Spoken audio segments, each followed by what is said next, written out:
ჩვენ ვართ საზოგადოება, რომლისთვისაც ეს ინსტინქტია, რომ ჩვენი ქვეყანა უნდა დავიცვათ.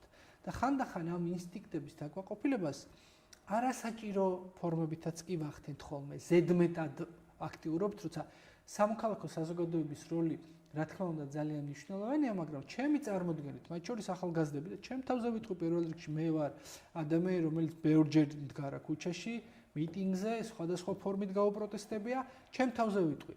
ხშირად ეს განსაკუთრებულად ემოციური ყოფილა, ზედმეტადაც კი, იმიტომ რომ ამის მოთხოვნილება გვაქვს. ამიტომ ეს ჩვენი ემოციები სახელმწიფოს მიმართ ვალდებულებების შესრულება ხანდახან ქუჩაში კი არ უნდა გადავიტანოთ ის რაც თქვათ გენეტიკურად გვაქვს რომ უნდა გადაგვეტანა ბრძოლის ველზე. არ უნდა წარმოვიდგინოთ რომ ქუჩა ბრძოლის ველია.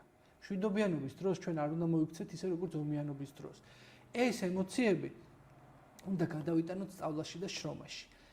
წეგან თქვი რომ პირველი თაობა გვეყოლება სრულწლოვანი უახლოეს პერიოდში რომელსაც ომი არ უნახავს და მე ვფიქრობ რომ ამ თაობის მთავარი ბრძოლის ველი გადის სასწავლო კლასებში, აუდიტორიებში და სამუშაო ადგილებზე. ეს იქნება ოფისები, იქნება სამშენებლო მოედნები თუ ლაბორატორიები. აი ეს არის ჩვენი მთავარი ბრძოლის ველი დღეს. აი მაგაზე გამახსენდა პოლონეთის აჯანყება ის პერიოდი იყო და ილია ჭავჭავაძე ამ პერიოდში პეტერბურგში სწავლობდა, იყო ქართულ სტუდენტთა სათვისტომოს ხელმძღვანელი და მიწერეს წერილი პოლონელებმა, რომ როგორც ქართულს შენც ისევე ხარ დაპყრობილი რუსეთის იმპერიის მიერ როგორც პოლონეთი და მოკლედ ხომ არ შემოგვიერთდებოდით საერთო ფრონტში ამ დიდ ესე იგი ანტიიმპერიალისტურ აჯანყებაში და დაახლოებით იგივე შინაარსის საპასუხო წერილი გაუგზავნა ილიამ, ახლა რაც წეგან თქვით რომ ჩვენი ბრძოლის ველი გადის სწავლაში და განვითარებაში და